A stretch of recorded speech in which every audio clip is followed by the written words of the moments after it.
everyone, my name is Zainab and I am spoken English trainer, and today I am here with all of you guys to tell and to train about my topic, which is literally very much rare to know.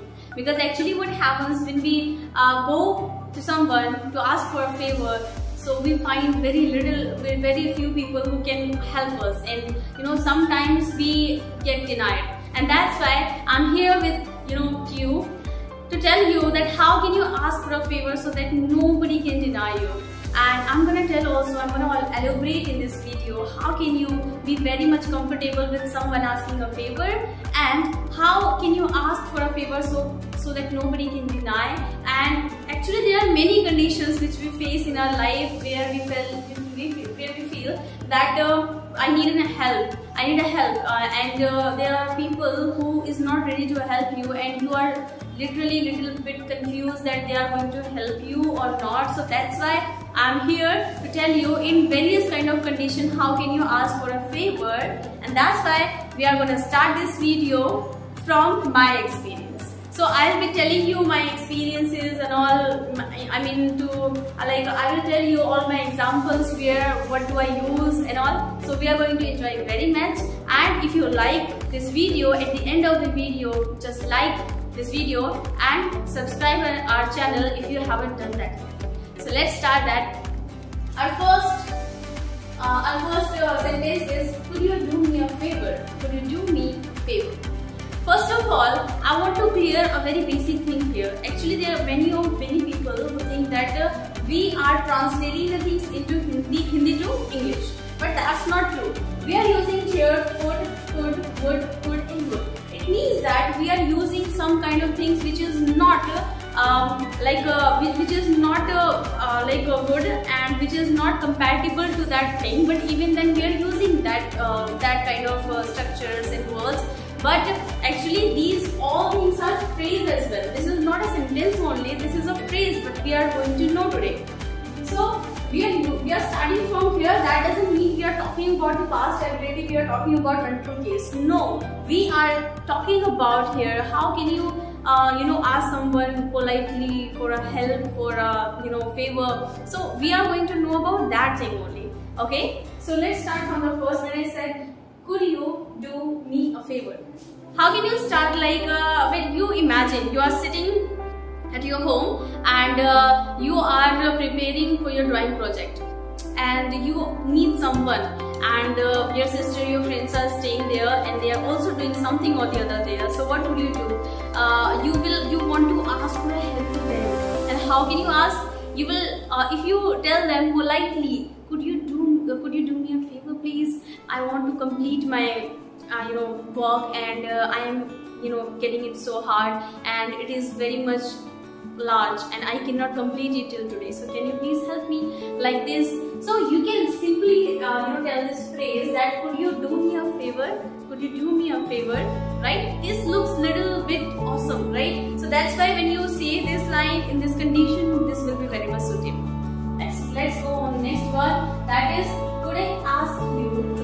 Actually there is a dash, so you have to fill this dash according to your suitability or according to your condition.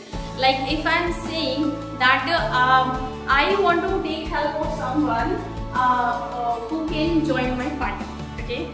I mean I want to invite someone, right? And I want him to come. So what will I say to them?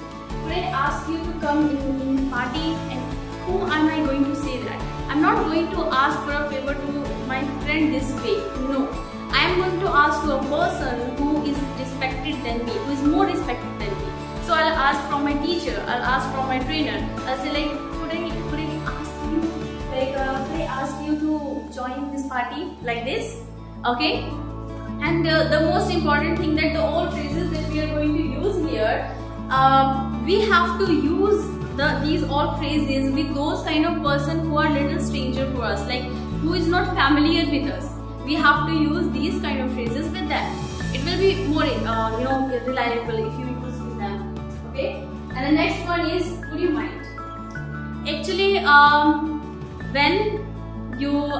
when you are sitting in your class, you imagine when you are sitting in the class and just writing down everything whatever teacher is saying, and you are writing everything in your notebook, but something happens and you distract by you just get distracted from there.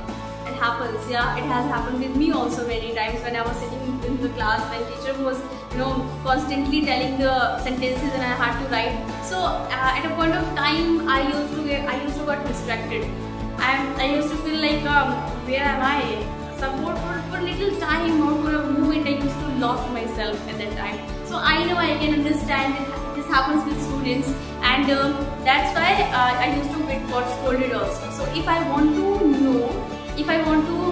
ask for a favor from my my classmate who is sitting next to me, so I will say to her, would you mind telling me the last sentence?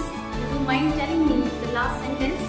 Okay, so this way you can use this phrase. And the next one is going to be, could you give me a hand? Could you give me a hand? Like this phrase can be used in a sentence or in a situation where you are lifting something, when you are lifting something which is very heavy. So if you are lifting that and you are not able to lift that properly, and somebody is standing, somebody is staying there, so how can you what can you say to them so that they can help you? You can tell them directly. Do you mind you can directly say, could you give me a hand please? Could you give me a hand please? Nobody is going to deny you. Okay, so like if you say to them, can you help me please, or can you help me, so it will not make an impact on them. So you have to use a kind of structures which can make them feel that you are a good speaker and you are a good person, right? So that shows the words we use and the way we present the things define how we are. Okay, so that's why we have to choose words and sentences very carefully so that people can feel that you are amazing. People can feel that you are different, right, and very good person. So you can ask for people like by this line, like, would you give me a hand please, like this. Let's go on the last one, and that is, would you mind helping me? Would you mind helping me? Fine. Actually, when you, let's take an example of the class again. What happens when you sit in the class and same example that we took in this one, we are gonna know that when your classmate denies and he says or she says that no, I don't know what was the last sentence. So now you have to ask directly from your teacher what was the last sentence, and it is literally very much terrible. But when you have to ask for a favor, and when you have to ask the last sentence from the teacher, because he can be frustrated at that time, he cannot listen to you. So anything can happen, and you have to, because you can get scolded, right? So that's why you will be hesitated. But if you politely tell to them and just ask for that favor like this, would you mind helping me, sir, please? He will say, what? Actually, I was unfocused. So can you repeat the same line what you said in class? So he will say, okay, fine. So it can be little bit politely, and you can use that in a polite way, and that is going to help you so much to not to be get scolded. Okay. So these are all phrases that we can use in various kind of conditions and situations, because we keep facing such kind of situations where we need to ask for a favor, because humans are like that. They have to take the help of each other, and that's how the whole world works. And that's why I decided to choose the video on this topic, and I hope that you guys enjoyed very much. And if you really liked it, just give me a thumbs up. And if you really liked, and if you did not get anything and have any kind of query, so just let me know in the comment box so that I can clear it properly. Okay, thank you so much.